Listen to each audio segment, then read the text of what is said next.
Think about media as a web of fibers. So media, when you see a HVAC filter, is going to be that substrate or base sheet on the inside of the filter frame. So you'll see it with a pleated or accordion style formation, and this is going to be targeting to capture particulates, contaminants from the air, but also allow the airflow to pass through. So the goal is to have a targeted efficiency level with your filtration media, while at the same time not providing too much resistance, so that way the air flows properly through.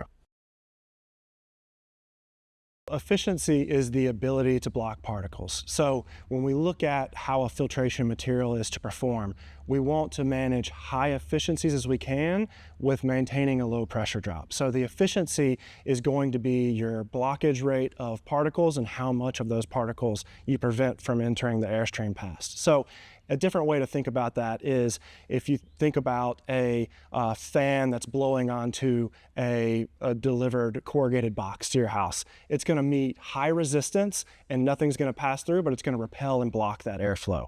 On the flip side, if you were to have a wire mesh or like a chicken wire, it's going to meet no resistance, but it's not going to block anything. So with filtration material, you really want the balance of both worlds. You want it to allow that airflow to as seamlessly pass through as possible, but from an efficiency perspective, block out those contaminants that you don't want to continue through your airstream.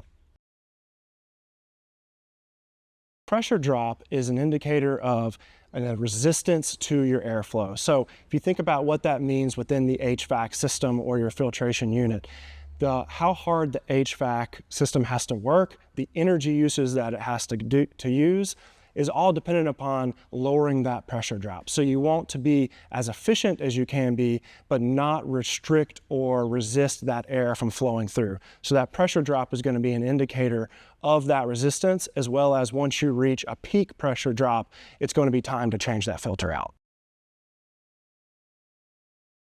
From a consumer perspective, how does efficiency and pressure drop relate to you? So from the eyes of a consumer, when you're selecting a filter, you're going to have a range of options that you can pick from for filtration efficiency.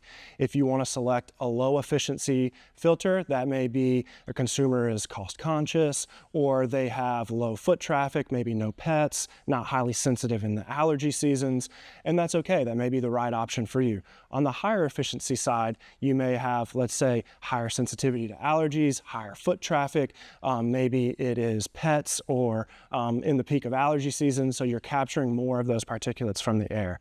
And for pressure drop, what it means to the consumer is you want these high efficiencies but lower pressure drops because it's an indicator of your energy usage within the home. So if you think about trying to lower your power bill, hopefully through less energy usage of your HVAC equipment, we're able to help achieve that for the consumers at home.